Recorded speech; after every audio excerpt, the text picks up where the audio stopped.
Hola, buenas tardes a todos. En primer lugar, dar las gracias a la Sociedad Valenciana de Nefrología por permitirme compartir estos 20 minutos con vosotros. Y un poco hemos cambiado el orden de las charlas por dos motivos, porque yo tengo un avión a las 8:30 y si no, no llego. Y el otro motivo es porque creo que esta primera que ha hecho Esther y la que voy a hacer yo ahora encadenan mucho, son la primera y la segunda parte de la misma película, como veréis. Y en cambio la otra que habla de torquetinovirus creo que va por otros derroteros monitorizando nuestra cantidad de inmunosupresión. Estos son mis conflictos de interés. Yo a la hora de plantearme la charla de hoy, la he planteado en 3 puntos facilitos. ¿Cuál es la fisiopatología del rechazo mediado por anticuerpos? Nos faltan piezas por conocer, pero conocemos muchas. ¿Qué evidencias tenemos hoy en día en el tratamiento del rechazo mediado por anticuerpos? Históricamente diferenciábamos mucho entre rechazo mediado crónico por anticuerpos, que llamábamos agudo, y crónico. Yo creo que las últimas clasificaciones nos lo han simplificado. Hoy en día hablamos de rechazo mediado por anticuerpos activo, y esto puede ser con crónico o sin crónico. Es decir, al principio ninguno tiene glomerulopatía del trasplante y al final la harán todos, pero es el proceso de una misma enfermedad y en principio lo que va a servir para una enfermedad teóricamente podría servir para la otra. Y me centraré mi charla sobre todo en 2 fármacos que parece que pueden ofrecer oportunidades para el tratamiento de estos pacientes. Estas son la maduración que presentan las células B desde que se fabrican en la médula ósea como célula pre-B hasta que llegan otra vez a la médula ósea como célula plasmática, y es importante que recordemos que no todos los marcadores de superficie se expresan en todas las estirpes celulares. Las CD20 se expresan desde célula pre-B hasta célula B de memoria, y el CD38, que es otro de los targets que utilizaremos en célula plasmablástica y en célula plasmática. Esto es importante porque estos van a ser 2 de los targets más importantes que tenemos para tratar a nuestros pacientes. Ahora se ha quedado. Esto no pasa.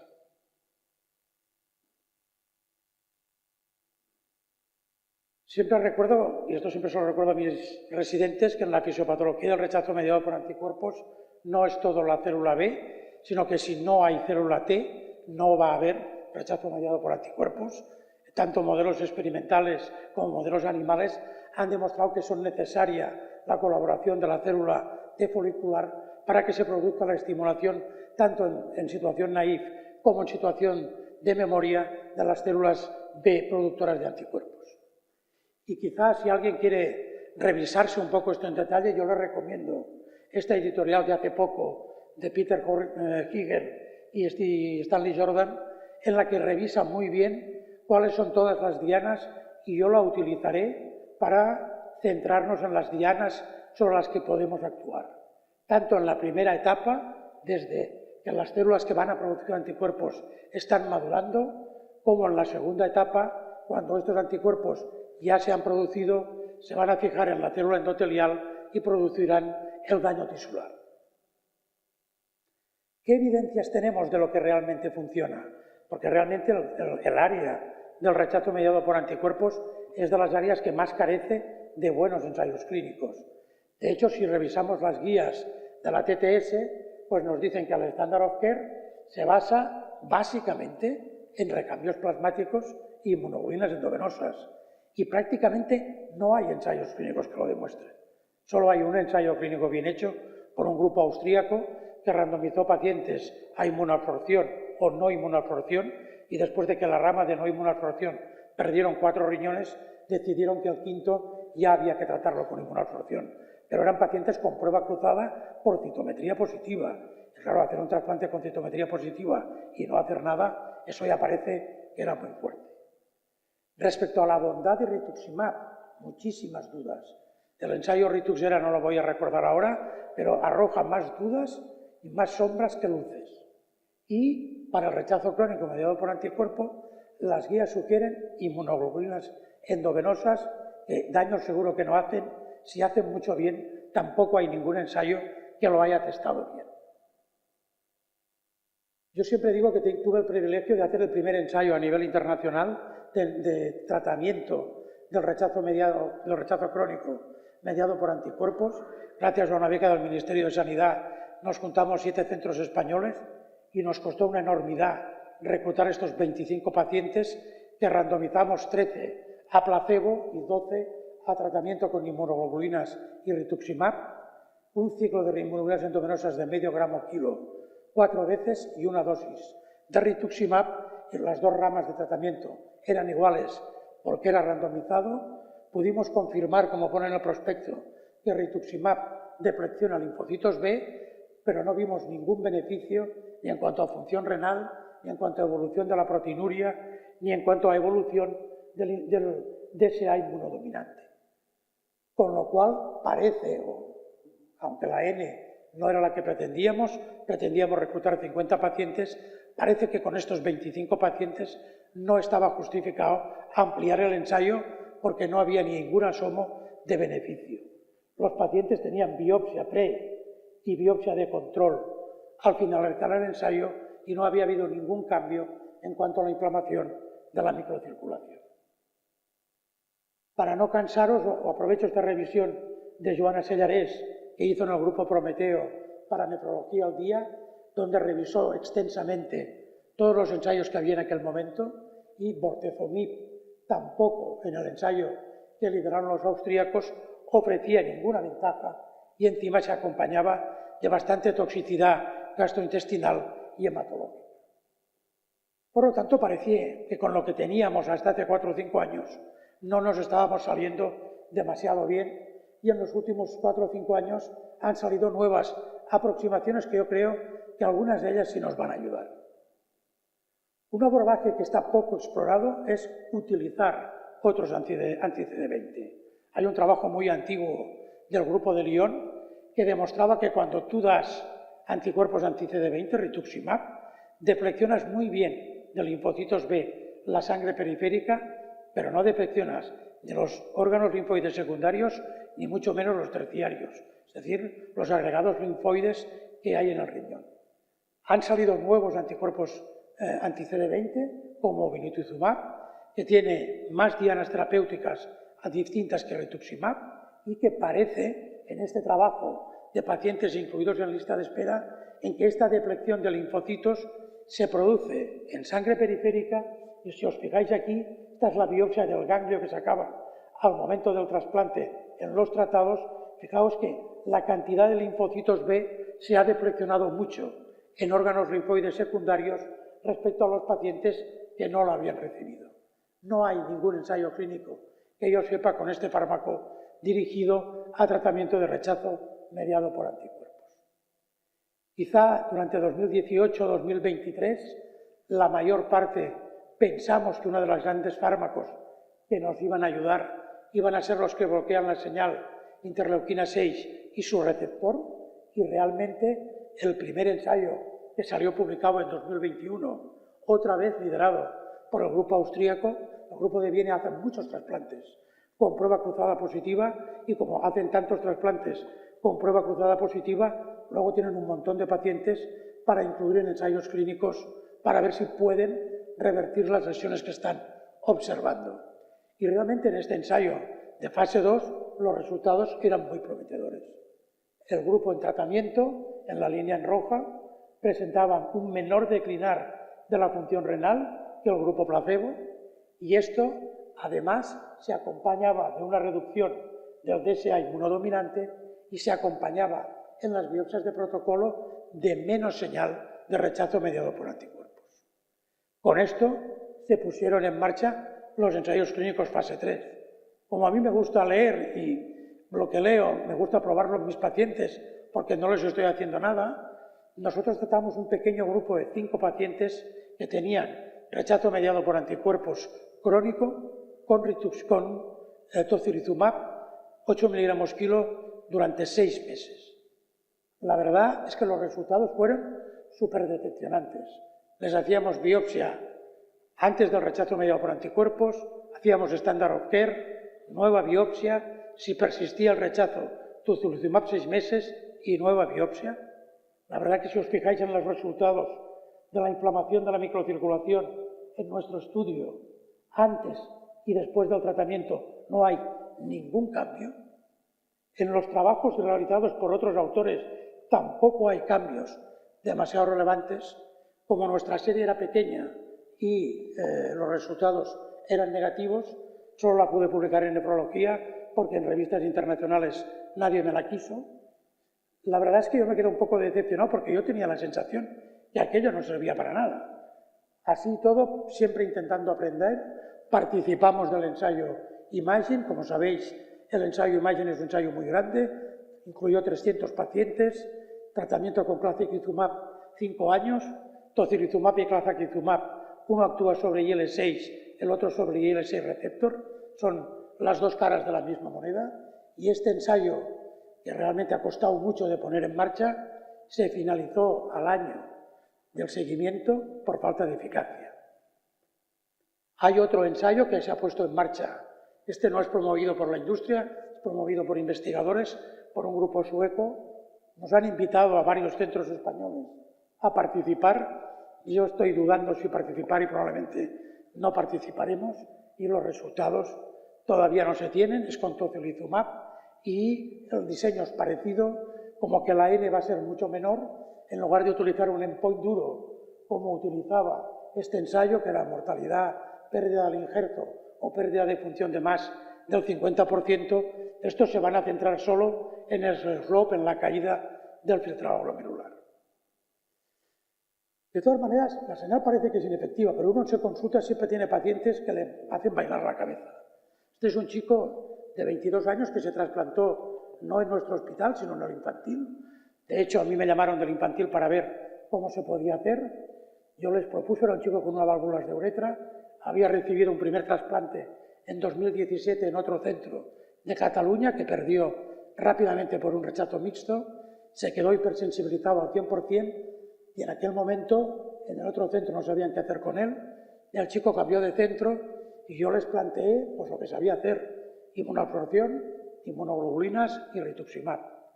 Le hicimos toda esta tanda y con esto, acompañado, no le hicimos delisting, lo que hicimos fue aceptar un donante contra el que sabíamos que tenía anticuerpos. En aquel momento no lo llamábamos delisting, sino recibimos la oferta, los pediatras lo sabían, de hecho estuve hablando con ellos a la madrugada y aceptamos ese riñón pues con un DQ de 6.000, un DR asociado de 4.000 y un A de 1.200. Tenía prueba cruzada por citometría positiva, se trasplantó con una pauta estándar, timoglobulina, hasta una dosis acumulada de 6 miligramos, triple terapia, más inmunoabsorción con más inmunoglobulinas, función renal inmediata, creatinina de 1 a la semana y alta, y se monitorizó con anticuerpos, con creatinina y proteinuria, y como sabéis que el doctor Moreso es aficionado a las biopsias, pues con biopsias. Y en la primera biopsia que se hizo a los 6 meses, vimos que tenía inflamación de la microcirculación, que persistían los DSAs elevados, función renal normal y proteinuria negativa, y decidimos iniciar tratamiento con tocilizumab 8 miligramos kilo. Tratamiento, este paciente estaba en pediatría, lo empezó en pediatría, cuando hizo 18 años pasó a mi consulta, mantuve el tocilizumab en aquel momento. En el último seguimiento, en 2024, el último DSA que le queda, todavía lo da el laboratorio le da positivo, pero tiene un MFI de 600 y la histología ha mejorado muchísimo. Hay que quitarle el tocilizumab, pues le estoy dando vueltas y no sé qué hacer, porque no sé si estoy haciendo lo que no me creo, o si esto es casualidad, o si este fenómeno de acomodación se produce en riñones sin tocilizumab. El otro fármaco que nos ha despertado muchísimo interés son los fármacos que actúan sobre los plasmablastos, sobre el receptor de CD38. CD38 no solo lo expresan plasmablastos y células plasmáticas, sino también células NK. Y eso es muy importante, porque se van a defleccionar de los dos tipos de células. Hay algunos tratamientos con algunos fármacos que también inhiben el proteasoma y que actúan como carfilzomib, pero hasta ahora las experiencias son absolutamente anecdóticas y por tanto no he querido entrar en ellas. Muchos son en experimentos animales e incluso hay propuestas de que quizá con un inhibidor del proteasoma y belatacep podría ser otra aproximación al problema.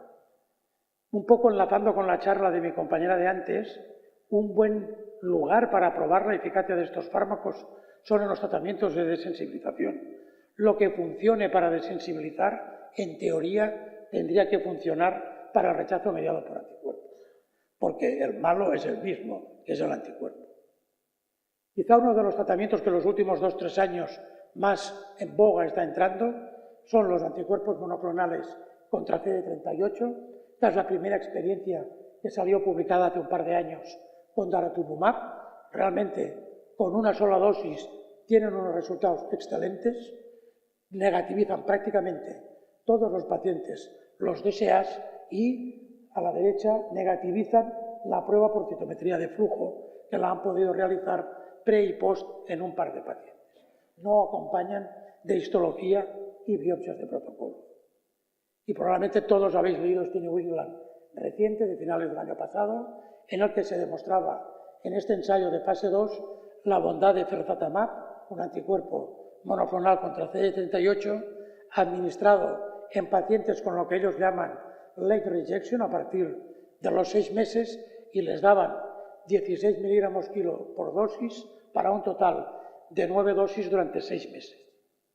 Y se veía que realmente respecto a placebo había una mejora en cuanto a los anticuerpos circulantes, en cuanto al patrón histológico. Muchos pacientes dejaban de tener patrón de rechazo crónico activo, de rechazo mediado por anticuerpos activo, a un fenotipo no activo, pero fijaos como a partir del año algunos de los pacientes ya habían perdido la respuesta y pasaban a tener otra vez rechazo mediado por anticuerpos activo. Esto se acompañaba de una disminución de los DSAs, pero si os podéis fijar, no había tanta disminución, perdón, aquí no están los DSAs, no había tanta disminución como nos mostraban en el trabajo de antes. Fijaos que sí que bajan, pero no se negativizan tanto como se negativizaban en el trabajo primero que os he mostrado. Nosotros hemos hecho en nuestro centro un estudio piloto y os he puesto esta diapo porque varios ya me han preguntado cómo lo estamos haciendo y así queda claro. Nosotros tenemos pacientes que tienen o rechazo activo mediado por anticuerpos o crónico activo. Les hacemos a todos el estándar of care, plasmaféresis con inmunoglobulinas más menos rituximab, como algunos ya lo han recibido previamente y están defleccionados de CD20, no lo volvemos a poner. Y si el rechazo sigue activo, les hacemos un rescate con daratumumab. El rescate con daratumumab consiste en 6 dosis, las primeras 4 semanales, las otras 4 quincenales, con daratumumab a 1800 miligramos subcutáneo, que tiene una tolerancia clínica, a pesar de que les damos toda la premedicación que recomiendan para el mieloma, la tolerancia clínica es excelente y no hemos tenido ninguna reacción a la administración del fármaco. Y cuando acaban el tratamiento, nos volvemos a biopsiar y monitorizamos anticuerpos. Ahora hemos tratado 13 pacientes, de 9 de ellos ya tenemos biopsia pre y biopsia post. Yo la verdad es que es la primera vez tratando pacientes de este tipo que veo que realmente la inflamación de la microcirculación se va. Hay pacientes que incluso llegan a 0, pero de media bajan bastante, de 3 a 1, esto es muy significativo, de 4 a 2, y esto es muy significativo. Realmente los riñones se desinflaman muchísimo. Los DSAs, pues los DSAs no bajan tanto. La verdad es que entre el basal y cuando acabamos el tratamiento sí se produce una reducción bastante significativa en algunos, otros prácticamente no se mueven, pero a los 12 meses del tratamiento, algunos persisten negativos, pero hay varios que empiezan a rebotar un poco en consonancia con el artículo del felzartamab. Y también lo que vemos, que la función renal se mantiene estable en la mayor parte de pacientes. Estamos rescatando pacientes que persisten con inflamación de la microcirculación, pero que no tienen disfunción severa del injerto, y el cociente proteína creatinina en orina también se mantiene estable. Son resultados prometedores, estamos acabando de analizarlo y buscando qué pacientes van a responder. Estamos estudiando con distintas técnicas todas las células circulantes periféricas, a ver si podemos encontrar qué perfil de paciente va a responder bien y qué perfil de paciente va a responder mal. Y ya para acabar, nos queda un último actor, que es el anticuerpo. El anticuerpo, aparte de eliminarlo con recambios plasmáticos, se puede eliminar con imlifidasa. Y entonces me quedé sorprendido cuando leí este paper, sobre todo por los resultados. Este es un trabajo prospectivo, randomizado, con imlifidasa para el tratamiento de este late rejection. Los pacientes se randomizan a tratamiento convencional, plasmaféresis, inmunoglobulinas altas dosis y rituximab, o imlifidasa, inmunoglobulinas altas dosis y rituximab. Claro, cuando tú das imlifidasa, los anticuerpos desaparecen enseguida, pero rebotan también enseguida. Cuando haces plasmaféresis, cuesta más aclararlos, luego vuelven a rebotar, y cuando miremos cómo quedan estos riñones del grupo control y del grupo tratamiento, pues la verdad es que no hay ningún cambio. No hay que olvidar que imlifidasa solo la podremos utilizar una vez en la vida del paciente, porque va a hacer anticuerpos neutralizantes, con lo cual no parece que esta sea una vía al menos muy acertada para el tratamiento del rechazo crónico activo mediado por anticuerpos. Hay más abordajes, ahora ha salido un nuevo tipo de fármacos. No hay que olvidar que la autoinmunidad y la aloinmunidad comparten mecanismos, y algunos fármacos que están aprobados para autoinmunidad, como los inhibidores del FcRn receptor, estos receptores neonatales están en nuestras células endoteliales y permiten que reciclemos los anticuerpos. Los anticuerpos son capturados por la célula endotelial y liberados nuevamente a la circulación. Esto lo hacen a través de este receptor neonatal en estas vesículas intracelulares. Si bloqueamos estos receptores con fármacos, lo que hacemos es inhibir este recicle de las inmunoglobulinas. Esto pasará a degradarse y produciremos como una especie de depleción de inmunoglobulinas con un medicamento.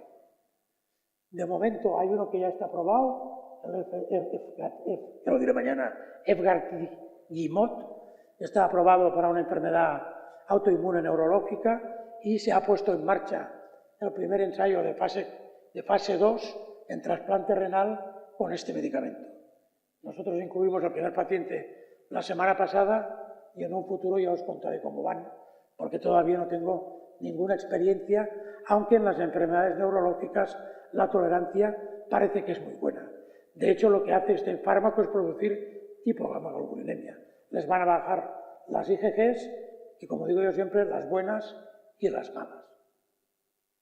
Y ya para terminar, en lugar de hacer un montón de conclusiones, os voy a contar uno de los casos que llevo personalmente y que más trabajo ha dado y que empalma un poco con el de la primera charla.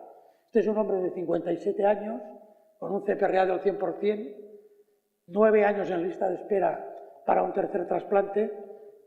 Pati empezó en 2015, él entró en lista de espera en 2013, desde que se tiró 7 años en Pati sin recibir ninguna oferta.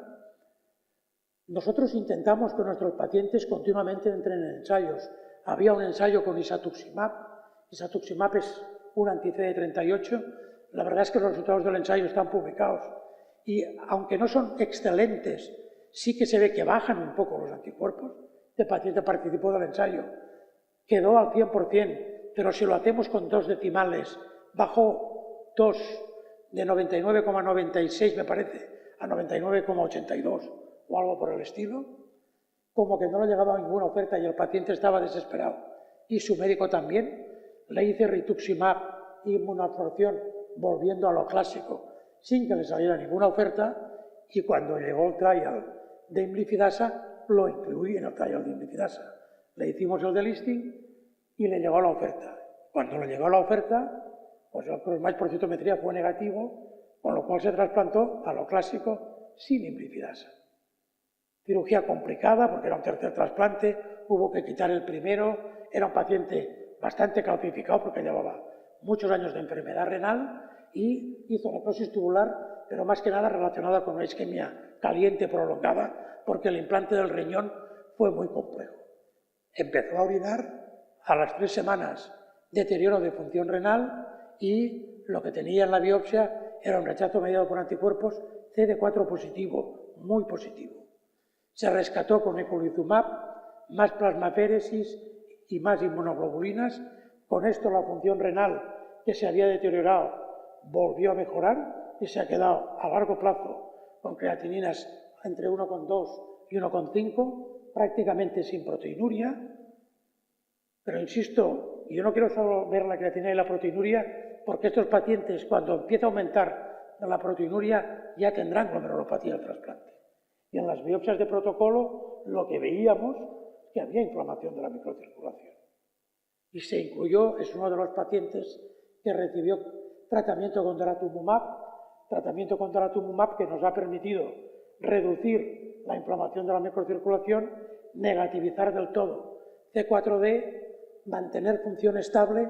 Yo no estoy convencido de que vamos a prevenir la aparición de glomerulopatía, pero probablemente sí la vamos a retardar.